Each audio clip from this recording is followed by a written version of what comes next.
Hi hello friends, എല്ലാ കൂട്ടുകാർക്കും പുതിയൊരു പ്രൊമോ റിവ്യൂയിലേക്ക് സ്വാഗതം. അങ്ങനെ നമ്മുടെ അശ്വിൻ നമ്മുടെ ശ്രുതിനെ തള്ളി മാറ്റുമ്പോഴേക്കും ശ്രുതിയുടെ കൈ മുറിയണ കാര്യം പറഞ്ഞിരുന്നു. നമ്മുടെ കൈ മുറിയുമ്പോഴേക്കും ശ്രുതിയുടെ കയ്യിൽ അതായത് ആ ഒരു തുണി വെച്ച് വലിച്ചു കെട്ടുവാണ് അശ്വിൻ, ബ്ലഡ് പോവാതിരിക്കാൻ. അതായത് ബ്ലഡ് അങ്ങനെ ഇതാവാനായിട്ട് മരുന്ന് വെച്ച് കെട്ടി കൊടുക്കുന്നുണ്ട്. വീട്ടിലെത്തിയ ശ്രുതിക്ക് എൻഗേജ്മെന്റ് നടത്താൻ പറ്റുന്നില്ല. അമ്മായിക്ക് ആകെ പ്രാന്ത് പിടിക്കും കേട്ടോ. ആ വിരലിൽ തന്നെ മുറിവും പറ്റിയല്ലോ എന്ന് ആലോചിച്ചിട്ട് അങ്ങനെ അമ്മായി എന്താ ചെയ്യാന്ന് വെച്ചാൽ അപ്പുറത്തെ കൈയിൽ എൻഗേജ്മെന്റ് നടത്താന്ന് പറയും. അങ്ങനെ ഇപ്പുറത്തെ കയ്യിലാണ് ശ്യാം മോതിരിട്ട് കൊടുക്കുന്നത് കേട്ടോ.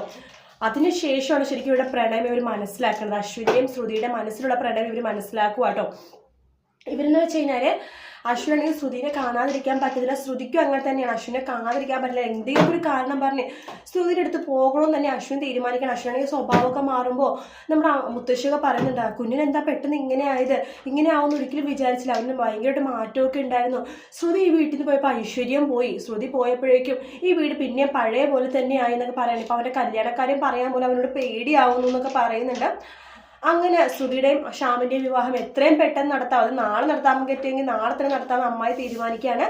അങ്ങനെ അവർ ജോലിസ്ഥലത്ത് പോകുന്നുണ്ട്, നല്ലൊരു മുഹൂർത്തമൊക്കെ കുറിപ്പിക്കുന്നുണ്ട്. അങ്ങനെ അശ്വിന്റെ വീട്ടിലെല്ലാവരും അറിയും കേട്ടോ ശ്രുതിയുടെ വിവാഹമൊക്കെ ആണെന്നുള്ളത്.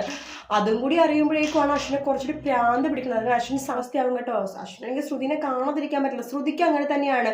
ഇവരുടെ വിവാഹം പരസ്പരം അതായത് അശ്വിന്റെയും ലാവണ്യയുടെയും ശ്രുതിയുടെയും ശ്യാമിന്റെ വിവാഹം ഉറപ്പിച്ചു കഴിയുമ്പോഴേക്കും ഇവർക്ക് അപ്പോഴാണ് മനസ്സിലാവുന്നത് പരസ്പരം സ്നേഹിക്കുന്നുണ്ട് എന്നുള്ള സത്യം. ആ ഒരു സമയത്താണ് ഇവർ മനസ്സിലാക്കുന്നത്. പക്ഷെ ഇവർക്ക് ഒന്നാവാൻ പറ്റാത്തൊരു ആ ഒരു കണ്ടീഷൻ. എന്തായാലും ഒരാഴ്ച കഴിയുമ്പോഴേക്കും നമ്മുടെ ലാവണ്യായിട്ട് തന്നെ അശ്വിൻ്റെ അടുത്ത് നിന്ന് പോകുന്നുണ്ട് കേട്ടോ. അത് ഒരാഴ്ചക്കുള്ളിൽ 7 ദിവസത്തിനുള്ളിൽ തന്നെ ആ എപ്പിസോഡ് നമുക്ക് കാണാൻ സാധിക്കും.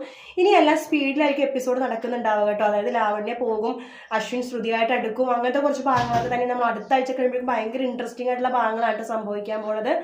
വീഡിയോ ഇഷ്ടപ്പെട്ടെങ്കിൽ ലൈക്ക് ചെയ്യുക, സബ്സ്ക്രൈബ് ചെയ്യുക, കമൻറ്റ് ചെയ്യുക. മറ്റൊരു വീഡിയോ ആയിട്ട് വീണ്ടും കാണാം. Take care, bye bye.